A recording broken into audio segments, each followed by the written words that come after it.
Hi dears, welcome back to our channel. അപ്പോൾ നമ്മൾ stitching class continue ചെയ്യാണ്. ബ്ലൗസും കൂടിയും ചെയ്തിട്ട് ഞാനിത് സ്റ്റോപ്പ് ചെയ്യാമെന്നാണ് വിചാരിക്കുന്നത്, ക്ലാസ് ആയിട്ട് ചെയ്യുന്നത്. അത് കഴിഞ്ഞിട്ട് കുറേ പേര് കുറേ ഡ്രസ്സുകൾ മോഡലും അല്ലെങ്കിൽ കുറേ കാര്യങ്ങൾ ചെയ്യുമെന്ന് ചോദിച്ചിട്ട് മെസ്സേജ് അയക്കാറുണ്ട്. അപ്പോൾ അതൊക്കെ ഞാനൊന്ന് നോക്കി വെച്ചിട്ടുണ്ട്. പിന്നീട് നമുക്ക് ക്ലാസ് സ്റ്റോപ്പ് ചെയ്തിട്ട് ബാക്കിയുള്ള കാര്യങ്ങൾ ചെയ്യാം. ലെഹങ്കയൊക്കെ ചോദിച്ചവരുണ്ട്, അപ്പോൾ അതൊക്കെ ഒരു ടൈം അനുസരിച്ച് ചെയ്യാം എന്നാണ് വിചാരിക്കുന്നത്. പിന്നെ ഈ ഒരു ക്ലാസ് എന്ന് പറയുന്നത് ബ്ലൗസിൻ്റെ ബേസിക് ആയിട്ടുള്ള കുറച്ച് കാര്യങ്ങളാണ്. ബ്ലൗസ് അത്ര ഈസി ആണെന്ന് ഞാൻ പറയില്ല, പ്രത്യേകിച്ച് നമ്മൾ ബിഗിനേഴ്സ് ലെവലിൽ പഠിക്കുന്ന ഒരാൾക്ക് കുറച്ച് ഇത്രയും നാൾ നമ്മൾ ചെയ്ത ഔട്ട്ഫിറ്റ്സിനെ വെച്ച് നോക്കുമ്പോൾ അതൊന്ന് നമ്മളൊന്ന് മനസ്സിലാവുന്ന വരെ കുറച്ച് ബുദ്ധിമുട്ടുണ്ടാവും, കുറേ മെഷർമെൻറ്റ്സും കാര്യങ്ങളൊക്കെ പറയുമ്പോൾ. അപ്പോൾ കുറച്ച് ലാഗായിരിക്കും ക്ലാസ്, 1-2 പാർട്ടായിട്ടേ നമുക്ക് ചെയ്യാൻ പറ്റുള്ളൂ.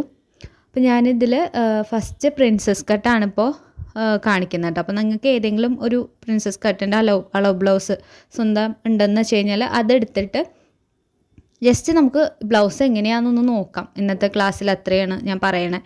മൊത്തത്തിൽ നമുക്ക് അത്യാവശ്യം ബേസിക് എന്തൊക്കെ മെഷർമെൻറ്റ്സ് വേണം, അളവ് ബ്ലൗസിൽ നിന്നാണെങ്കിൽ നമ്മൾ അതെങ്ങനെ എടുക്കും, ആ കാര്യങ്ങൾ. ഓക്കെ, ബോഡി മെഷർമെൻറ്റ് എടുക്കുന്ന ഒരു വീഡിയോ നമ്മൾ ചെയ്തിട്ടുണ്ട്. അപ്പോൾ അതുപോലെ തന്നെ ബ്ലൗസും കൂടിയും എടുക്കാനായിട്ട് നോക്കിയാൽ മതി. അപ്പോൾ നമുക്ക് ഇത് ഇപ്പോൾ എൻ്റെ ഒരു അളവിൽ ഞാൻ എടുത്ത് വെച്ചേക്കണതാണ്. അപ്പോൾ ഇത് വെച്ചിട്ട് ഞാൻ പറയാം നമുക്ക് എന്തൊക്കെ ബേസായിട്ട് വേണം എന്നുള്ളത്. ഓക്കെ, അടുത്ത ക്ലാസ്സുകളിലാണ് കട്ടിങ്ങും സ്റ്റിച്ചിങ്ങും ഉണ്ടാവുള്ളൂ.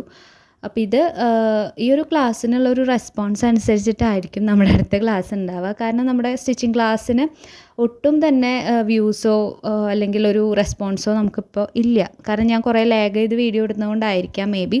അപ്പോൾ അതെനിക്ക് കൂടുതൽ വീഡിയോസ് ചെയ്യാനുള്ളൊരു ഇൻട്രസ്റ്റ് കുറഞ്ഞു വരികയാണ്. ഓക്കെ, അപ്പോൾ ഇതിന് എല്ലാവരും ഒന്ന് നന്നായിട്ട് റെസ്പോണ്ട് ചെയ്യണം. അതെനിക്ക് ഭയങ്കര ഒരു മോട്ടിവേഷൻ ആവുമെന്ന് ഞാൻ വിശ്വസിക്കുന്നു.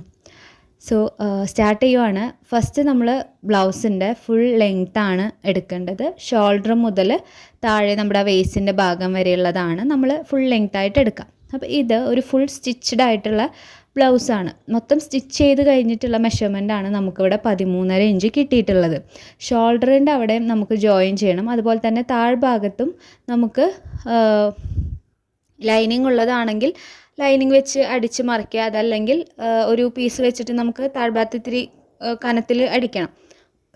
അപ്പോൾ അതിനും നമുക്ക് അവിടെ ഒരു 1/2 ഇഞ്ച് അല്ലെങ്കിൽ ഒരു 1/4 ഇഞ്ച് വേണ്ടി വരും. ഞാനിവിടെ 1/2 ഇഞ്ച് കൊടുക്കുന്നുണ്ട്. നമ്മൾ ബിഗിനേഴ്സിൽ പഠിക്കുമ്പോൾ 1/2 ഇഞ്ച് എടുക്കാം. അപ്പോൾ ഫുൾ ലെങ്ത്ത് എടുക്കുന്ന സമയത്ത് നമ്മൾ ഈ 13.5യുടെ കൂടെ 0.5 + 0.5 എടുക്കണം. അതായത് 13.5 + 1 ഇഞ്ച് സീം അലവൻസ് എടുക്കണം. അങ്ങനെ എടുത്താൽ മാത്രമാണ് നമ്മുടെ ഫുൾ ലെങ്ത്ത് എന്ന് പറയുന്നത് കറക്റ്റ് ആവുക. ഓക്കെ, അല്ലാതെ നമ്മൾ ഈ അടിച്ച് വെച്ച ബ്ലൗസിൽ നിന്ന് 13.5 കറക്റ്റ് മാർക്ക് ചെയ്ത് കഴിഞ്ഞാൽ നമ്മൾ കട്ട് ചെയ്ത് വരുമ്പോൾ 1 ഇഞ്ച് കുറയും. അപ്പോൾ ബ്ലൗസ് കുറച്ചും കൂടി കയറി പോകാനുള്ള ചാൻസ് ഉണ്ട്. മനസ്സിലായോ? അപ്പോൾ അതാണ് ഫുൾ ലെങ്ത്തിൻ്റെ കാര്യം. പിന്നെ നമ്മൾ ബാക്ക് പോർഷനാണ് ബ്ലൗസിൽ നമ്മൾ ആദ്യം മാർക്ക് ചെയ്യുന്നത്. എന്നിട്ട് ബാക്ക് വെച്ചിട്ടാണ് ഫ്രണ്ട് പോർഷൻ മാർക്ക് ചെയ്യുക. അപ്പോൾ ബാക്ക് പോർഷൻ മാർക്ക് ചെയ്യുമ്പോൾ ബാക്ക് ഓപ്പൺ ആണെങ്കിൽ നമ്മളെപ്പോഴും തേര് വശം ഉണ്ടല്ലോ, അത് ഇതുപോലെ ഓപ്പൺ വരുന്ന ഭാഗത്തേക്ക് ആവുന്ന രീതിയിലാണ് നമ്മൾ മാർക്ക് ചെയ്യുന്നത്. തുണി വേസ്റ്റ് ആവാണ്ടിരിക്കാനും പിന്നെ കറക്റ്റ് ആ ഓപ്പൺ കിട്ടാനും എല്ലാത്തിനും വേണ്ടിയിട്ട് അങ്ങനെ ചെയ്യുന്നതാണ് നമുക്ക് കുറച്ചും കൂടി ഈസി ആയിട്ട് വരിക. ഓക്കെ, പിന്നെ നമുക്കൊരു ബ്ലൗസ് ചെയ്യുന്ന സമയത്ത് നമുക്ക് അത്യാവശ്യം വേണ്ട കുറച്ച് മെഷർമെൻറ്റ്സും കാര്യങ്ങളും, അതായത് നമ്മുടെ ഷോൾഡർ, ചെസ്റ്റ്, വേസ്റ്റ്, സ്ലീവിൻ്റെ റൗണ്ട്, സ്ലീവ് ഓപ്പൺ റൗണ്ട്, സ്ലീവിൻ്റെ ലെങ്ത്ത്, അതുപോലെ തന്നെ പ്രിൻസസ് കട്ട് ആയതുകൊണ്ട് തന്നെ BP to BP, അതായത് best point to best point എന്ന് പറയുന്ന അകലം, അതുപോലെ ഷോൾഡർ തൊട്ട് ബെസ്റ്റ് പോയിൻ്റ് വരെയുള്ള അകലം, ഇതൊക്കെയാണ് നമുക്ക് നോർമലി വരുന്ന സംഭവങ്ങൾ. ഇപ്പം ഞാൻ എടുക്കുന്നത് ചെസ്റ്റിൻ്റെ മെഷർമെൻ്റ് ആണ്. ഓക്കെ, നിങ്ങൾക്ക് ഇതുപോലെ 4ആയിട്ട് മടക്കിയിട്ടിട്ട് വേണമെങ്കിലും എടുക്കാം. ബാക്കിലെ കാര്യമാണ് കേട്ടോ പറയണേ. ബാക്കാണ് ആദ്യം നമ്മൾ നോക്കുന്നത്. അത് കഴിഞ്ഞിട്ട് നമുക്ക് ഫ്രണ്ട് അത് വെച്ചിട്ട് എങ്ങനെ കട്ട് ചെയ്യുക എന്നുള്ളതാണ് പറയുന്നത്. ഓക്കെ, അപ്പോൾ ഇതുപോലെ മടക്കിയിട്ടിട്ട് നിങ്ങൾക്ക് വേണമെങ്കിൽ ഫ്രണ്ടിലെയും ബാക്കിലെയും ലെങ്ത്ത് ചെസ്റ്റും വേസ്റ്റും എടുക്കാം. അതല്ലെങ്കിൽ ഇതുപോലെ മൊത്തം റൗണ്ട് എടുക്കുക. കണ്ടോ, ഇതുപോലെ എടുക്കുമ്പോൾ ഇവിടെ നമുക്ക് 18 കിട്ടും. അതിനെ 2ആയിട്ട് മടക്കി നോക്കിയാലും മതി, അല്ലെങ്കിൽ ഇതുപോലെ ഒന്ന് തിരിച്ച് വെച്ചിട്ട് നോക്കുക. അപ്പോൾ നമുക്കിവിടെ 36 വരുന്നുണ്ട് ചെസ്റ്റ്. ഓക്കെ, അപ്പോൾ നമ്മൾ ചെസ്റ്റ് നോർമലി എങ്ങനെ എടുക്കുക, 36 / 4 ചെയ്തിട്ട് എത്ര കിട്ടുന്നു അത് അല്ലേ. അപ്പോൾ ഇതിപ്പോൾ നമ്മൾ ബ്ലൗസിൽ നിന്ന് എടുക്കുന്നത്. ഇതുപോലെ തന്നെ നമ്മൾ ബോഡിയിൽ നിന്നും എടുക്കും. അപ്പോൾ ഇതിനൊന്നും നമ്മൾ എന്ത് ചെയ്യുന്നില്ല, സീം അലവൻസ് എടുത്തിട്ടില്ല. ഓക്കെ, ഇപ്പോൾ ചെസ്റ്റിലെ കേസ് പറയുകയാണെങ്കിൽ 36 നമ്മൾ ഇതിന് എന്ത് ചെയ്യും, 36 ഡിവൈഡഡ് ബൈ 4 ചെയ്യും. അതായത് നമ്മൾ തുണി 4 മടക്കുന്നത് കൊണ്ട് അങ്ങനെയാണ് നമ്മളെപ്പോഴും മാർക്ക് ചെയ്യുക. ഓക്കെ, അപ്പോൾ എത്രയാണോ നമുക്ക് കിട്ടുന്നത് അതിൻ്റെ കൂടെ നമ്മളെപ്പോഴും ഒരു 1/4 ഇഞ്ച് അല്ലെങ്കിൽ ഒരു 1/2 ഇഞ്ച് ലൂസ് ഇടുക. മനസ്സിലായോ? എന്നിട്ട് 1.5 ഇഞ്ച് അല്ലെങ്കിൽ 1.25 ഇഞ്ച് സീം അലവൻസ് ഇടുക. ബ്ലൗസിൻ്റെ കേസിൽ ഒരു 1.25 മാക്സിമം അത്രയും സീം അലവൻസ് ഇട്ടാൽ മതി. ഓക്കെ, അതേപോലെ തന്നെ നമുക്ക് വേസ്റ്റ് റൗണ്ടും എടുക്കാം. ഇതിപ്പോൾ നിങ്ങൾക്ക് ബോഡിയിൽ നിന്ന് അളവെടുക്കാൻ അറിയില്ല എന്നുണ്ടെങ്കിൽ ഇങ്ങനെ എടുക്കാം എന്നാണ് ഞാൻ പറഞ്ഞത്. അപ്പോൾ ഇതുപോലെ 28 എനിക്ക് സ്റ്റിച്ച് ചെയ്ത് കഴിഞ്ഞിട്ട് താഴെ വേസ്റ്റിൻ്റെ അവിടുത്തെ മെഷർമെൻറ്റ് വരുന്നത്. ഓക്കെ, ബോഡിയിൽ നിന്ന് വേണമെങ്കിൽ അങ്ങനെ എടുക്കാം കേട്ടോ. പിന്നെ ഇതിൽ നമുക്ക് ഫ്രണ്ടിലെ ആ ഒരു പ്രിൻസസ് കട്ടിൻ്റെ ഷേപ്പ് വരും, അവിടെ ഒരു ടക്ക് വരും, ബാക്കിൽ ടക്ക് വരും. അപ്പോൾ മാർക്ക് ചെയ്യുമ്പോൾ ഒരുപാട് വ്യത്യാസങ്ങളും ഒരുപാട് മെഷർമെൻറ്റ്സും ഇതിൻ്റെ ഇടയിൽ കയറി വരുന്നുണ്ട്. എങ്കിലും ഇതൊക്കെ ഇപ്പോൾ നിങ്ങൾ നാളെ അടുത്ത ഒരു ക്ലാസ് വരുന്നതിന് മുൻപ് നമ്മൾ ഒരു ടച്ചായിട്ടിരിക്കുക ബ്ലൗസുമായിട്ട്, അത്രയേ ഉള്ളൂ. മെയിൻലി നമ്മൾ പറയുന്ന പോലെ ബാക്ക് പോർഷൻ ആദ്യം മാർക്ക് ചെയ്തിട്ട് അത് വെച്ച് നമുക്ക് ഫ്രണ്ടിലെ ഇത് മാർക്ക് ചെയ്യണം. ഓക്കെ, അപ്പോൾ ഇത്രയും കാര്യങ്ങൾ നോക്കി വയ്ക്കുക. ഇനി ഞാൻ ഷോൾഡർ എങ്ങനെയാണ് നോക്കുക എന്നുള്ളത് പറയാം കേട്ടോ. അപ്പോൾ ഇതുപോലെ ജസ്റ്റ് വെച്ചൊന്ന് നോക്കിയാലും കിട്ടും, ഇതുപോലെ ഒന്ന് വെച്ച് നോക്കിയാലും ഏകദേശം കിട്ടും. അതല്ലാന്നുണ്ടെങ്കിൽ ടേബിൾമേ ഇതുപോലെ ഒന്ന് ചോക്കോ മാർക്കറോ എന്തെങ്കിലും വെച്ചിട്ട് ഒന്ന് വരച്ചു കൊടുക്കുക. ഒരു പേപ്പറിൽ വെച്ചിട്ട് വരച്ചാലും മതി, അല്ലെങ്കിൽ ചോക്ക് വെച്ച് വരയ്ക്കുക. അതാകുമ്പോൾ നമുക്ക് വേഗം മായ്ച്ച് കളയാനായിട്ട് പറ്റും. കണ്ടോ, ഇതുപോലെ ഒന്ന് മാർക്ക് ചെയ്ത് കൊടുത്തിട്ട് മെഷർ ചെയ്യാന്നുണ്ടെങ്കിൽ കുറച്ചും കൂടിയും ഈസി ആയിട്ട് നമുക്കത് മെഷർ ചെയ്യാൻ പറ്റും കേട്ടോ. കണ്ടോ, ഈ ഒരു പോയിന്റിൽ വെച്ച് കൊടുക്കുക. എന്നിട്ട് നമ്മുടെ ഷോൾഡറിൻ്റെ ആ ഒരു പോയിന്റ് നോക്കുക. അപ്പോൾ ഇവിടെ സ്റ്റിച്ച് ചെയ്ത് കഴിഞ്ഞിട്ട് 5.5 ഇഞ്ചാണ് കാണുന്നത്. അപ്പോൾ നമ്മൾ 6 ഇഞ്ച് കട്ട് ചെയ്തിട്ടുണ്ടാവും, 1/2 ഇഞ്ച് സ്റ്റിച്ച് ചെയ്ത് പോയതാണ്. അപ്പോൾ എഴുതുക, നമുക്ക് ഷോൾഡർ എത്രയാണെന്നുള്ളത് എഴുതുക. നിങ്ങളുടെ എത്രയാണോ 14 ആണെങ്കിൽ 14, 17 എത്ര വരുന്നതെന്ന് വെച്ച് കഴിഞ്ഞാൽ ഷോൾഡർ എഴുതി കൊടുക്കുക കേട്ടോ. ഇപ്പോൾ 14 ഇഞ്ചാണ് എനിക്ക് വരിക. അപ്പോൾ ഞാനതിൽ നമുക്ക് എത്രയാണോ 5.5 മൊത്തം സ്റ്റിച്ച് ചെയ്ത് കഴിഞ്ഞിട്ട് എനിക്ക് കിട്ടേണ്ടത് അത് എഴുതിയിട്ടുണ്ട്. പ്ലസ് ഒരു 1/2 ഇഞ്ചും കൂടിയും കൊടുക്കുക കേട്ടോ.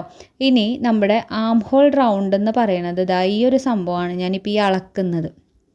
ഓക്കെ, ഇത് ഹാഫാണ്, മൊത്തം അളന്നാലാണ് ഫുൾ ആം ഹോൾ റൗണ്ട് കിട്ടുക. അപ്പോൾ എനിക്കിവിടെ 9 ഇഞ്ചാണ് വന്നിട്ടുള്ളത്. അപ്പോൾ 9 ഇഞ്ച് ആവുമ്പോൾ മൊത്തം നമ്മുടെ ആം ഹോൾ റൗണ്ട് എന്ന് പറയുന്നത് 9 + 9 വരും. കണ്ടോ, അപ്പോൾ നമുക്ക് 18 ഇഞ്ച് കിട്ടിയിട്ടുണ്ട്. മൊത്തം റൗണ്ടാണ് കേട്ടോ. അപ്പോൾ നമ്മൾ ബോഡിയിൽ നിന്ന് എടുക്കുമ്പോൾ ഇതായിരിക്കും നമുക്ക് കറക്റ്റ് വരിക. അപ്പോൾ ഈ 9ൻ്റെ കൂടെ നമ്മൾ എത്രയാണോ സീം അലവൻസ് ഇടുന്നത് 1.25 അല്ലേ, ആ 1.25 കൂടി ഇടണം കേട്ടോ, എന്നാലേ സ്ലീവ് സൈഡ് ജോയിൻ ചെയ്യാൻ പറ്റുള്ളൂ. ഇനി ഇതാണ് നമ്മുടെ സ്ലീവിൻ്റെ ലെങ്ത്ത് നമുക്ക് 11.5 ഇഞ്ച് വന്നിട്ടുണ്ട്. അപ്പോൾ സ്ലീവ് നമുക്ക് ഷോൾഡറായിട്ടും ജോയിൻ ചെയ്യണം. അതുപോലെ തന്നെ ഈ ഒരു സ്ലീവ് ഓപ്പണിൻ്റെ ഭാഗവും മടക്കി തയ്ക്കണം. അപ്പോൾ അതിനും നമുക്ക് സീം അലവൻസ് ഇട്ട് കൊടുക്കണം. അതുപോലെ തന്നെ ഇപ്പോൾ അളന്നതാണ് സ്ലീവ് ഓപ്പൺ റൗണ്ട് എന്ന് പറയുന്നത്. അവിടെ നമുക്ക് 5 ഇഞ്ചാണ് കിട്ടിയിട്ടുള്ളത്. ഇതാണ് നമുക്ക് സ്ലീവിന് വേണ്ടിയിട്ടുള്ള മെഷർമെൻറ്റ്സ് എന്ന് പറയുന്നത്. ഈ സൈഡ് പിന്നെ ജോയിൻ ചെയ്ത് കൊടുത്താൽ മതി. അവിടെ നമ്മൾ 1.25 ഇഞ്ച് സീം അലവൻസ് ഇട്ടിരുന്നല്ലോ. അപ്പോൾ സ്ലീവ് ലെങ്ത്ത് 11 ഇഞ്ചിൻ്റെ കൂടെ ഷോൾഡർ ജോയിൻ ചെയ്യാനുള്ള 1/2 ഇഞ്ചും ആ സ്ലീവ് ഓപ്പൺ റൗണ്ടിൻ്റെ അവിടെ മടക്കി അടിക്കാനുള്ള 1 ഇഞ്ചും കൂടി ഇട്ടിട്ട് 1.5 ഇഞ്ച് മാർക്ക് ചെയ്ത് കൊടുക്കുക. ഇതിപ്പോൾ നമ്മൾ ലൈനിങ് ഇല്ലാത്ത ബ്ലൗസിൻ്റെ കേസാണ് കേട്ടോ പറഞ്ഞത്. ലൈനിങ് ഉണ്ടെങ്കിൽ അവിടെ ഒരു 1/2 ഇഞ്ച് മതിയാവും. നമുക്ക് ലൈനിങ് പീസ് വെച്ചിട്ട് അടിച്ച് മറിക്കാമല്ലോ. അതേപോലെ തന്നെ അവിടെയും നമുക്ക് 5ൻ്റെ കൂടെയും നമുക്ക് 1.25 ഇഞ്ച് സീം അലവൻസ് ആഡ് ചെയ്യണം. അപ്പോഴാണ് നമുക്ക് കൈ ജോയിൻ ചെയ്യാനായിട്ട് പറ്റുക. ഓക്കെ, അപ്പോൾ ഇത്രയും മെഷർമെൻറ്റ്സ് എടുത്തു. ഇനി നമുക്ക് ചെയ്യാനുള്ളത് നെക്കാണ്. നെക്ക് വിഡ്ത്തും നെക്ക് ലെങ്ത്തും, ഫ്രണ്ട് നെക്ക് ലെങ്ത്തും നെക്ക് വിഡ്ത്തും ബാക്ക് നെക്ക് ലെങ്ത്തും നമുക്ക് എടുക്കാനുണ്ട്. അതേപോലെ തന്നെ അടുത്തൊരു പോയിൻ്റാണ് bust point, BP to BP, അതുപോലെ തന്നെ ഷോൾഡർ ടു BP എന്ന് പറയുന്ന 2 പോയിൻറ്റുകൾ. ഇതാ ഷോൾഡർ ഇതുപോലെ വെച്ചിട്ട് ഈ ഒരു പോയിൻറ്റിലേക്ക്, നമ്മുടെ ബസ്റ്റിൻ്റെ പോയിൻറ്റിലേക്ക് എത്ര ലെങ്ത്ത് ഉണ്ടെന്ന് നമുക്ക് ബോഡിയിൽ നിന്ന് എടുക്കുന്നതായിരിക്കും കുറച്ചും കൂടി നല്ലത്. ബ്ലൗസിൽ നിന്ന് എടുക്കുന്നതിനെക്കാട്ടും ബോഡിയിൽ നിന്ന് എടുക്കുന്നതാണ് നല്ലത് കേട്ടോ. അപ്പോൾ ഇവിടെ നമുക്ക് 8.5 ഇഞ്ചാണ് വരുന്നത്. സ്റ്റിച്ച് ചെയ്ത് കഴിഞ്ഞിട്ട് 8.5 ഇഞ്ചാണ് വരുന്നത് കേട്ടോ. അതുപോലെ തന്നെ വേണ്ട ഒരു മെഷർമെൻ്റാണ് BP ടു BP, അതായത് ഒരു ബെസ്റ്റ് പോയിന്റ് മുതൽ അടുത്ത ബെസ്റ്റ് പോയിന്റ് വരെയുള്ള അകലം. ഇത് രണ്ടും കിട്ടിയാലാണ് നമുക്ക് ഈ ഒരു പ്രിൻസസ് കട്ടിൻ്റെ കറക്റ്റ് ആ ഒരു ഷേപ്പ് മാർക്ക് ചെയ്യാനായിട്ട് പറ്റുള്ളൂ. അപ്പോൾ നിങ്ങൾ മാക്സിമം അത് ബോഡിയിൽ നിന്ന് തന്നെ എടുക്കാനായിട്ട് നോക്കുക കേട്ടോ. അങ്ങനെ എടുക്കുന്നതാണ് കറക്റ്റ്. ഞാനിതിൽ വെച്ച് കാണിച്ചു എന്നേ ഉള്ളൂ എങ്ങനെയാണ് എടുക്കേണ്ടതെന്നുള്ളത്. ഓക്കെ, അപ്പോൾ ഇനി നമുക്ക് ഫ്രണ്ടിലും ടക്കിൻ്റെ ഒരു മാർക്ക് ചെയ്യാനുണ്ട്, ബാക്കിലും ടക്ക് മാർക്ക് ചെയ്യാനുണ്ട്. അതുപോലെ തന്നെ ബാക്കിൽ നമ്മൾ പടി കൊടുത്തിട്ട് ഹുക്ക് വെച്ച് കൊടുക്കുകയാണ് ചെയ്യുന്നത്. ഇനി നെക്ക് വിഡ്ത്തും നെക്ക് ലെങ്ത്തും നോക്കാം കേട്ടോ നമുക്കപ്പോൾ അതിനും ഇതുപോലെ മടക്കി വെച്ചിട്ട് നോക്കുക. അപ്പോൾ നമ്മളിവിടെ മാർക്ക് ചെയ്ത ആ ഒരു പോയിൻ്റ് ഉണ്ടല്ലോ, അതിൽ ഇതുപോലെ ഒന്ന് വെച്ചിട്ട് നോക്കിയാൽ മതി. അതാകുമ്പോൾ നമുക്ക് കുറച്ചും കൂടി ഈസിയാണ്. അപ്പോൾ ഞാനിവിടെ വെച്ച് നോക്കുമ്പോൾ എനിക്ക് സ്റ്റിച്ച് ചെയ്ത് കഴിഞ്ഞിട്ട് 3 ഇഞ്ചാണ് കാണുന്നത്. അപ്പോൾ ഞാൻ 2.5 ഇഞ്ചിൽ മാർക്ക് ചെയ്ത് കട്ട് ചെയ്യണം. എന്നാൽ മാത്രമാണ് 1/2 ഇഞ്ചിൽ സ്റ്റിച്ച് ചെയ്ത് കഴിഞ്ഞിട്ട് എനിക്ക് 3 ഇഞ്ച് കിട്ടുള്ളൂ. ഓക്കെ, അപ്പോൾ നെക്കിൻ്റെ പോർഷൻ വരുമ്പോൾ നമ്മൾ അങ്ങനെ വേണം എടുക്കാൻ. 3 ഇഞ്ചാണ് സ്റ്റിച്ച് ചെയ്ത് കഴിഞ്ഞിട്ടെങ്കിൽ ഞാൻ 2.5 ഇഞ്ച് വേണം മാർക്ക് ചെയ്യാനും, 2.5 ഇഞ്ചിൽ വേണം കട്ട് ചെയ്യാനും. ഓക്കെ, 1/2 ഇഞ്ചിൽ സ്റ്റിച്ച് ചെയ്ത് കഴിഞ്ഞിട്ടാണ് എനിക്ക് 3 ഇഞ്ച് കിട്ടുന്നത്. ഇനി ഫ്രണ്ട് നെക്ക് വിഡ്ത്തും ബാക്ക് നെക്ക് ലെങ്ത്തും നമുക്ക് കിട്ടണം. അപ്പോൾ ബാക്കിലെ നെക്ക് ലെങ്ത്താണ് നമ്മളിപ്പോൾ മാർക്ക് ചെയ്യുന്നത്. അതുപോലെ ഒന്ന് വെച്ചിട്ട് ആ സ്റ്റിച്ച് ചെയ്തതിൻ്റെ ഒപ്പത്തിനൊന്ന് നോക്കുക. അപ്പോൾ ഇവിടെ നമുക്ക് 6.5 ഇഞ്ചാണ് കിട്ടുന്നത്. ഓക്കെ, 6.5 ഇഞ്ചാണ് നമുക്കവിടെ കിട്ടിയിട്ടുള്ളതെങ്കിൽ നമ്മൾ 6 അല്ലെങ്കിൽ 6.25 ആയിരിക്കും കട്ട് ചെയ്തിട്ടുണ്ടാവുക. നമ്മൾ എത്ര ഇതിലാണോ സ്റ്റിച്ച് ചെയ്യുന്നതിനനുസരിച്ചാണ്. 4 ഇഞ്ചിലാണ് സ്റ്റിച്ച് ചെയ്യുന്നതെങ്കിൽ 6.25 നമ്മൾ കട്ട് ചെയ്തിട്ടുണ്ടാവുക. അത് 1/2 ഇഞ്ചിൽ സ്റ്റിച്ച് ചെയ്ത് പോയിട്ടുണ്ടെങ്കിൽ 6 ഇഞ്ചിലായിരിക്കും നമ്മൾ കട്ട് ചെയ്തിട്ടുണ്ടാവുക കേട്ടോ. അപ്പോൾ കിട്ടുന്ന എത്രയാണോ സ്റ്റിച്ച് ചെയ്ത് കഴിഞ്ഞിട്ട് നമുക്ക് കിട്ടിയിട്ടുള്ളത് അതിലും ഒരു പോയിൻ്റ് 1/2 ഇഞ്ച് അല്ലെങ്കിൽ ഒരു 1/4 ഇഞ്ച് കുറവിലുമായിരിക്കും നമ്മൾ കട്ട് ചെയ്തിട്ടുണ്ടാവാന്നാണ്. അതുപോലെ തന്നെയാണ് ഫ്രണ്ടിലെ നെക്ക് ലെങ്ത്തിൻ്റെ കേസും വരുന്നത് കേട്ടോ. നമുക്ക് 6 ഇഞ്ചാണ് കിട്ടിയിട്ടുള്ളതെന്ന് തോന്നുന്നു നെക്ക്. അപ്പോൾ 5.5 മതി അങ്ങനെ. ഓക്കെ, അപ്പോൾ നമ്മൾ നെക്കിൻ്റെ പോർഷനും കൂടി നോക്കി കഴിഞ്ഞിട്ടുണ്ട്. അപ്പോൾ ഇത്രയും കാര്യങ്ങൾ പറഞ്ഞത് എന്തിനാണെന്ന് വെച്ച് കഴിഞ്ഞാൽ ബ്ലൗസിൻ്റെ ഏകദേശം ഒരു പ്രിൻസസ് കട്ട് ബ്ലൗസിൻ്റെ ഒരു ഐഡിയ നമുക്ക് ഉണ്ടാവാൻ വേണ്ടിയിട്ടാണ്. ഇതൊരു ബിഗിനേഴ്സ് ലെവൽ ഒരു സംഭവമാണ് ഇപ്പോൾ നമ്മൾ പറഞ്ഞു പോയിട്ടുള്ളത്. ആവശ്യമുള്ളവർ കാണുക, അതല്ലാത്തവർ അത്യാവശ്യം അറിയുന്ന ആൾക്കാർ അല്ലെങ്കിൽ ഇതൊക്കെ അറിയാമെന്നുണ്ടെങ്കിൽ തുടക്കത്തിലേ സ്കിപ്പ് ചെയ്യുക. ഇതിലിനി നമുക്ക് ഒരുപാട് കാൽക്കുലേഷൻസും കാര്യങ്ങളും മാർക്കിങ്സും ഒക്കെ വരുന്നുണ്ട്. അപ്പോൾ ഒരു സമയത്ത് കൺഫ്യൂഷൻ ആവാണ്ടിരിക്കാനാണ് ഞാൻ ഇത്രയും കാര്യങ്ങൾ പറഞ്ഞിട്ടുള്ളത് കേട്ടോ. അപ്പോൾ ഇന്ന് ഇത്രയേ ഉള്ളൂ. താങ്ക്